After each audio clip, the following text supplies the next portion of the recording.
बिस्मिल्लाहिर्रहमानिर्रहीम। मोहतरम नाज़रीन, आपका भाई आपका खादिम नुस्खा लेकर हाज़िर है।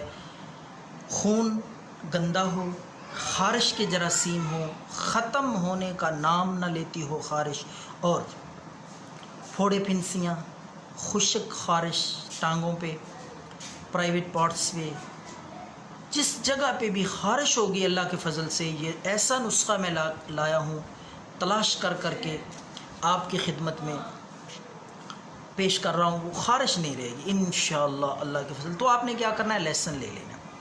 लहसुन अच्छी किस्म का मोटा ताज़ा, कोशिश करें देसी लहसुन हो, वो आपने 50 ग्राम लेना। 50 ग्राम एक गड्डी ले लें लहसुन की, उसको अलग-अलग करके उसको छील लेना है आपने, उसका छिलका उतार लेना। तो ये 50 ग्राम पूरा, कम या ज़्यादा नहीं होना चाहिए। 50 ग्राम लहसुन लेकर आपने क्या करना है, 200 ग्राम सरसों का तेल ले लेना है। अच्छी किस्म का कोशिश करें खालिस सरसों का तेल मिल जाए। तो वो लहसुन 50 ग्राम 200 ग्राम सरसों के तेल में आपने डाल के हल्की हल्की आंच पे, आग पे रख के उसको इतना पकाना है, इतना जलाना है कि वो लहसुन स्याह हो जाए। लहसुन जब अच्छी तरह जल जाए, स्याह हो जाए, तो मेरे भाइयों आपने वो उतार लेना है। तेल उतार के उसको आपने ठंडा कर लेना है। जब वो ठंडा हो जाए, सरसों का तेल, लहसुन मिला हुआ, लहसुन जो आपने जलाया है वो निकाल दें। वो जले हुए लहसुन वो आप निकाल दें, पुन लें, निथार लें साफ़ सुथरा सरसों का तेल। उसमें आपने एक चम्मच डिटोल डाल लेना है।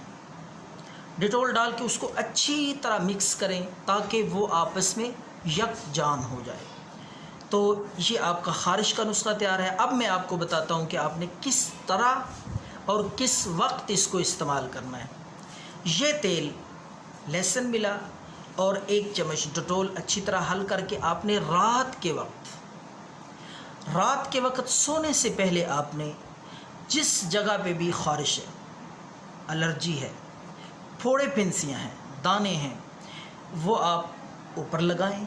आराम से, मालिश नहीं करनी, ज़ोर से नहीं लगाना, दबा के, बल्कि आहिस्ता आहिस्ता आराम से उंगली से वहाँ लगाते चले जाएं। जहाँ पे खुश्क ख़ारिश है वो हाथ से इस तरह फेर लें और फोड़े फिंसियों पे आहिस्ता आहिस्ता उंगली के साथ लगाएं। तो जहाँ भी ख़ारिश है वो तेल लगाएं और सुबह उठ के निहार मुँह ताज़ा पानी से और किसी अच्छे से साबुन से आप पूरा वजूद बदन धो लें, नहा लें। उसके बाद आपने कपड़े साफ़ सुथरे धुले हुए और इस्त्री किए हुए, इस्त्री इसलिए कह रहा हूँ, जब कपड़े इस्त्री करते हैं गरम इस्त्री के साथ, तो उस गर्मी से, तपश से, इस्त्री की गर्माहट से वो जरासीम ख़ारिश के वो एक दफ़ा मर जाते हैं। और कोशिश किया करें जब अपने कपड़े धोएं तो डेटोल के साथ। और एक और बात बता दूं मैं, जब मशीन में कपड़े डालें थोड़ा सा डेटोल डाल लिया करें और एक डिस्प्रिन की गोली। आप हैरान होंगे